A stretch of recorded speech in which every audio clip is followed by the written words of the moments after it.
दोस्तों सोचिए, supreme court जैसी जगह जहां देश के सबसे बड़े फैसले होते हैं, वहीं पे सुनवाई के दौरान अचानक एक वकील अपना जूता निकालकर चीफ जस्टिस ऑफ इंडिया यानी कि हमारे बी.आर. गवाई की तरफ फेंक देता है। पूरा कोर्ट रूम शौक में आ जाता है। पर आखिर किस वजह से एक एजुकेटेड लॉयर इतना गुस्सा हो गया जो चीफ जस्टिस ऑफ इंडिया पर जूता फेंकने जैसी हरकत कर दी? आज इस वीडियो में हम इसी पूरे मामले को आसान भाषा में समझेंगे। पूरे शुरुआत से लेकर अब तक क्या क्या हुआ और आगे क्या हो सकता है, सब जानेंगे हम इस वीडियो में। So let's begin.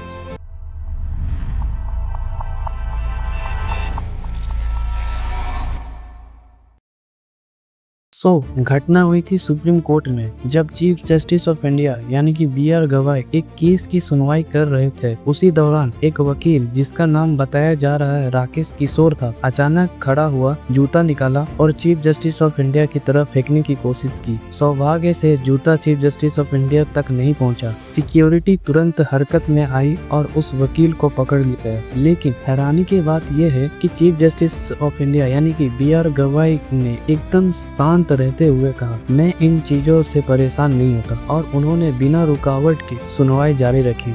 अब सवाल उठता है कि आखिर उस वकील ने जूता फेंका ही कि रिपोर्ट्स के मुताबिक आरोपी वकील कुछ बयानों और फैसलों से नाराज था, खासकर एक रिमार्क को लेकर जो धर्म से रिलेटेड था, और उसी गलतफहमी में उसने इतना एक्सट्रीम स्टेप उठा लिया। पर दोस्तों, सोचने वाली बात यह है कि अगर किसी को कोर्ट में फैसले या किसी बात से आपत्ति है तो कानून में उसके लिए प्रॉपर तरीके होते हैं। अपील डालो, रिव्यू डालो, जूता फेंकने की क्या जरूरत है यार। जैसे ही ये खबर बाहर आई, पूरा देश हिल गया। बार काउंसिल ऑफ इंडिया ने तुरंत एक्शन लेते हुए उस वकील की सस्पेंशन की प्रक्रिया शुरू कर दी। देश भर के वकील और नेताओं ने इस हरकत की कड़ी निंदा की। किसी ने कहा ये न्यायपालिका पर हमला है, तो किसी ने कहा असहमति जताने का ये तरीका नहीं हो सकता। सुप्रीम कोर्ट की डिग्निटी यानी उसकी इज्जत हमेशा देश की संविधान की नींव मानी जाती है, और वहाँ ऐसी हरकत लोगों को गुस्सा भी आया और शर्म भी। अब आरोपी वकील पर दो तरफ से कार्रवाई हो सकती है।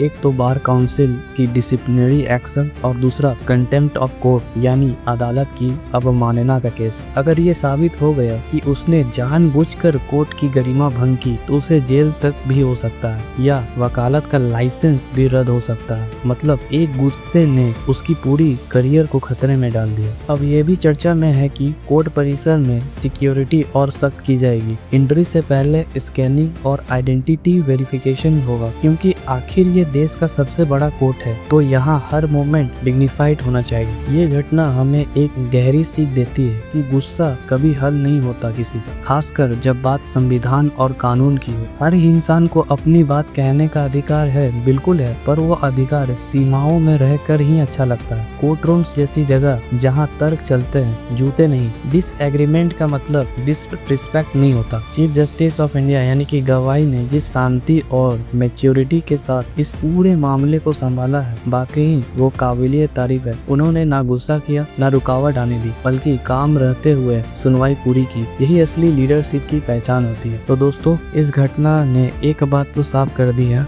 कि भावनाओं से ऊपर उठकर हमें संविधान का सम्मान करना चाहिए, क्योंकि अगर न्यायालय की गरिमा टूटेगी तो लोकतंत्र की नींव हिल जाएगी। आपका क्या कहना है इस पूरे मामले पर? क्या कोर्ट की सिक्योरिटी और सख्त होनी चाहिए? हमें कमेंट में जरूर बताएं, और वीडियो अच्छा लगा हो तो लाइक शेयर करना ना भूलें, और ऐसे ही डेली लाइव न्यूज के लिए हमें सब्सक्राइब भी कर लें।